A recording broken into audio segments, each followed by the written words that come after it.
نحمده ونصلي على رسوله الكريم أعوذ بالله من الشيطان الرجيم بسم الله الرحمن الرحيم الحمد لله رب العالمین. تعریف اس رب تعالی جل جلالہ کی جو کل کائنات کا مالک ہے، کل جہانوں کا رب ہے. اور اس کے بعد ان اللہ و ملائکاتہ یصلون علی النبی یا ایھا الذین آمنوا صلوا علیہ وسلم تسلیما. سامعین اکرام، ایک حدیث مبارکہ کا مفہوم ہے کہ نبی صلی اللہ علیہ وسلم کے روزہ انور پر ایک فرشتے کی ڈیوٹی ہے. فرشتہ نوری مخلوق ہے اور اس کی ڈیوٹی ہے گویا کہ فرشتے جو ہیں وہ انبیاء کے خادم ہوتے ہیں. اس کی ڈیوٹی کیا ہے کہ کل جہان میں کسی بھی جگہ جب کوئی شخص درود شریف پڑھتا ہے تو وہ فرشتہ مدینہ منورہ میں ہوتے ہوئے وہ درود شریف سماعت کرتا ہے. نہ صرف سماعت کرتا ہے بلکہ اس شخص کو بھی پہچانتا ہے، اس کے والد کو بھی پہچانتا ہے، اور پھر وہ درود شریف نبی صلی اللہ علیہ وسلم کی خدمت میں پیش کر دیتا ہے. عرض کرتا ہے یا رسول اللہ صلی اللہ علیہ وسلم، فلاں شخص جو فلاں کا بیٹا ہے، یہ درود شریف اس کی طرف سے آپ کے حضور پیش کیا گیا ہے. گویا کہ ہمارا پڑھا ہوا درود شریف نبی اکرم صلی اللہ علیہ وسلم کی بارگاہ اقدس میں پیش کیا جاتا ہے. تو جب کسی بڑے شخص کے پاس کوئی تحفہ جائے، وہ قبول کر لے تو بندہ بہت خوش ہوتا ہے. تو ہم بھی خوش قسمت ہیں کہ نذرانہ عقیدت تحفہ پیش کرتے ہیں اور بارگاہ نبوی صلی اللہ علیہ وسلم میں ایک اعلیٰ مخلوق، ہم سے اعلیٰ مخلوق، ہم انسانوں سے اعلیٰ مخلوق، ہم مٹی کے بنے ہوئے سے اعلیٰ مخلوق، نوری مخلوق نبی صلی اللہ علیہ وسلم کی خدمت میں پیش کر دیتی ہے. تو پھر کیوں نہ محبت کے ساتھ ہم وقت کوشش کیا کریں کہ درود شریف پڑھیں. اللہم صلی علی محمد وعلی آل محمد کما صلیت علی ابراہیم وعلی آل ابراہیم انک حمید مجید. سورہ بقرہ سے آیت نمبر 183 عرض کرنا چاہتا ہوں. سامعین اکرام، جب کوئی شخص کسی مجمع میں سے کسی شخص کو بلائے، محبت کے ساتھ بلائے، تو وہ شخص بہت خوش ہوتا ہے کہ 1 لاکھ 2 لاکھ 10,000 5,000 کے مجمع میں سے فلاں بندے نے مجھے بلایا ہے. وہ بہت ہی فخر کے ساتھ، بہت ہی اطمینان کے ساتھ حاضر ہوتا ہے. اگر ایس پی، ڈی آئی جی، وزیر اعلیٰ، گورنر، وزیر اعظم یا صدر بلائے تو اس کی خوشی کی انتہا نہیں رہتی. ہم بھی توجہ کریں قرآن شریف میں کیا وہ کیسے مخاطب فرما رہا ہے. سورہ بقرہ کی آیت نمبر 183 ہے، یا ایھا الذین آمنوا، اے ایمان والو. رب تعالیٰ مخاطب فرما رہا ہے کس سے؟ ہمیں. کس نام سے؟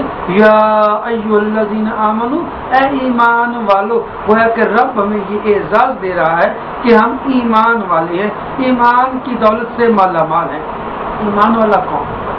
وہ شخص جو توحید پر ایمان رکھتا ہو، اللہ تعالیٰ جل جلالہ کو وحدہ لا شریک تسلیم کرتا ہو، صرف اسی کے آگے ہاتھ پھیلاتا ہو، اور جو نبی صلی اللہ علیہ وسلم کو نبی آخر الزماں خاتم النبیین تسلیم کرتا ہو، وہ ایمان والا ہے. وہ ہے کہ ہمارے پاس اپنا احتساب کرنے کے لیے ایک فارمولہ اللہ تعالیٰ نے عطا فرما دیا، اور اس کے مطابق ہم چیک کر سکتے ہیں کہ ہم ایمان والوں میں ہیں یا نہیں.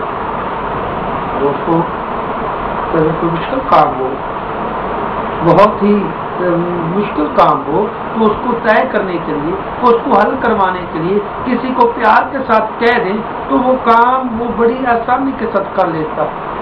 کام مشکل نہیں ہے، اور اللہ تعالیٰ نے ہمیں پہلے شروع میں ہی کیسی داد دے دی، ساتھ ہی وہ کام بھی بتا دیا. ارشاد ہو رہا ہے یا ایھا الذین آمنوا کتب علیکم الصیام، اے ایمان والو تم پر روزے فرض کیے گئے ہیں. ساتھ ہی یہ بھی بتا دیا کوئی عجیب کام تم پر نہیں کیا گیا. کام کتب علی الذین من قبلکم، یہ روزے تم سے پہلے لوگوں پر بھی فرض تھے. مفہوم نہیں بن رہا اور کیوں فرض کیے گئے؟ ساتھ وجہ بھی بتا دی، لعلکم تتقون، تاکہ تم متقی بن جاؤ.